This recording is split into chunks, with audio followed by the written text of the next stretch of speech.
বন্ধুরা, welcome back to my another mini blog. তো আজকের ভিডিওতে আমি তোমাদের সাথে শেয়ার করব আমার ছেলের মর্নিং রুটিন। তো প্রথমেই বলে রাখি, আমার ছেলের বয়স কিন্তু এখন মাত্র 6 মাস। তো ঘুম থেকে ওঠার পর আমার ছেলেকে আমি সবার প্রথমে ফিড করাই এবং তারপর কিন্তু আমি ওকে তেল মালিশ করে দিই। তো তেল মালিশ কিন্তু আমি রোজই করি। তো তেল মালিশ করানোর জন্য দেখতে পাচ্ছ আমি এখানে বিছানার উপরে একটা প্লাস্টিক পেতে নিয়েছি এবং তার উপর কিন্তু এই সুতির কাপড়টা পেতে নিয়েছি। তার উপরে শুইয়ে ওকে কিন্তু তেল মালিশ করে দিচ্ছি। তো প্রতিদিন তেল মালিশ করার এই টাইমটা কিন্তু আমার ছেলে ভীষণই এনজয় করে। তো খুব ভালো করে তেল মালিশ করে দেওয়ার পর আমি কিন্তু ওর ফেস আর হাতগুলোকে খুব ভালো করে ক্লিন করে দিই, কারণ আমার ছেলের কিন্তু মুখে হাত দেওয়ার অভ্যাস আছে। তাই কিন্তু আমি ওয়াইপস দিয়ে সবসময় হাতটাকে ক্লিন রাখার চেষ্টা করি।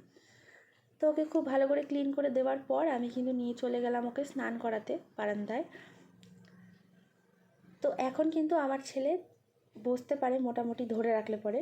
তো তাই কিন্তু গামলার মধ্যে তোকে বসিয়ে নিয়ে স্নান করাই। আগে কিন্তু ও বসতে পারতো না, তখন কিন্তু কোলে শুয়ে মাথা ধুতে হতো, তারপর গায়ে জল দিতে হতো।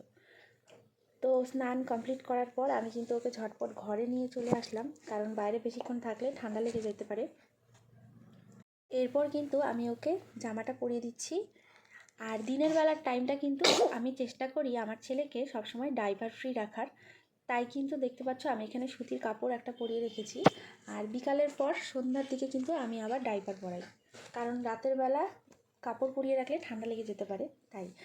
তো এরপর সকালে ওর দুটো ওষুধ আছে, তো সেগুলোই খাইয়ে দিচ্ছিলাম। তো স্নান করার পর কিন্তু আমার ছেলে প্রতিদিন ঘুমায়, কিন্তু আমি ওকে ঘুম পাড়িয়ে দিয়েছি। তো কেমন লাগলো মিনি ব্লগটি অবশ্যই আমাকে জানিও। Bye bye.